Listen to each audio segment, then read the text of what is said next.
Hello and welcome to Wildlife Around Us. Wildlife has always been a passion and love for me since my childhood days. But I never had an option to capture the beauty of the nature until I had my first camera in 2011. In 2011, I bought a Canon PowerShot SX130 IS. It was a beautiful camera. There were some reasons why I bought the Canon PowerShot SX130 IS camera.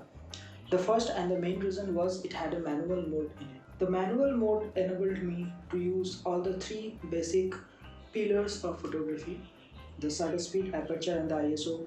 It gave me quite a good idea about how the technical things of a camera works. The second reason which made me buy this camera was the fact that it had a macro mode in it. I had a great time with it. I started shooting macros though I had the minimum of ideas of compositional rules, framing, depth of field and all the other technical aspects of shooting macro photography. Though all these photographs were not good enough to get featured or published in any magazines, it gave me quite a good practice of macro photography and a good understanding of how focusing works and how one should approach the insects or the bugs. In 2013, I got my first DSLR. It was Canon 1100D. But as you all know, the predefined modes in the DSLR do not work in the same way as a point and shoot camera works. I didn't have a macro lens at that time. I didn't know how to do macro with a kit lens. So I completely changed my focus from macro to street photography. And I practiced street photography for like 3 years. In 2016, while I was reading some magazine, I got the concept of reverse ring. To shoot macro photographs with whatever lens you have, normally basic kit lenses I'm talking about, reverse ring is a very good method. Now what a reverse ring is? The reverse ring is a small metal ring that has a standard filter thread on one side and a lens mount thread on the other. This allows you to attach a regular prime or zoom lens to your camera backward to fully harness its magnifying powers. After trying macro photography with this reverse ring method for some days, one of my seniors advised me to take a look at the extension tubes. Extension tubes provide an inexpensive and effective starting point in building a macro photography kit. These are hollow tubes that fit between the camera body and the lens.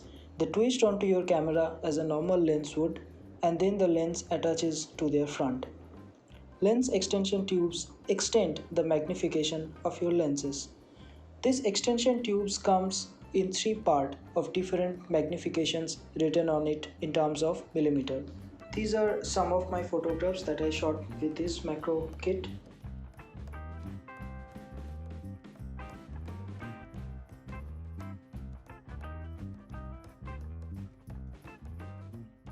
I used this combination of extension tubes and 50 as the macro as an equivalent of macro kit for like 1.5 years.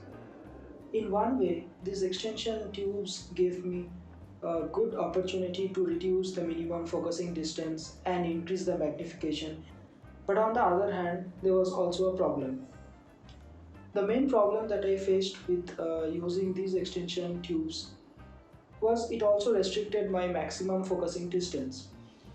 So there was a range of focusing where the extension tube basically works. Another thing that also bothered me was, the extension tube comes in segments, in basically 3 segments. Now in order to increase or decrease the magnification or the minimum focusing distance, you have to open the lens time and again in field. Doing that can cause harm to your camera body. So these are the 2 basic problems that I faced using the extension tubes. After using this combination for 1.5 years, as I said earlier, I finally switched to a dedicated macro lens. I opt for Tamron 90mm VC. I use this combination of Canon 1100D and 90mm Tamron 90mm VC for quite a long time. And I had some beautiful images.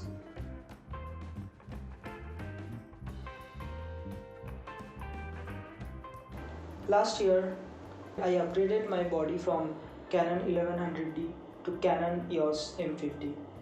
It is a mirrorless camera. Presently, I am working with Canon EOS M50 along with my Tamron 90mm PC for my macro photography. Now, why I am sharing all these things to you? Or rather, why should you listen to my story?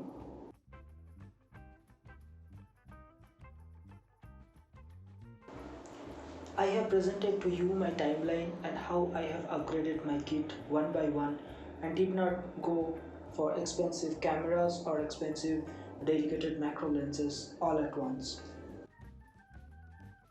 So I urge to all those who loves macro photography that not having expensive gears let ever stop you from trying your hands on in this genre. Pick whatever you have, whatever camera and whatever lens you have with you right now. Invest in some really cheap alternatives and you are good to go. So this is all for today. In my next video, I'll be talking more about the cheap and inexpensive alternatives that you can use for macro photography in details.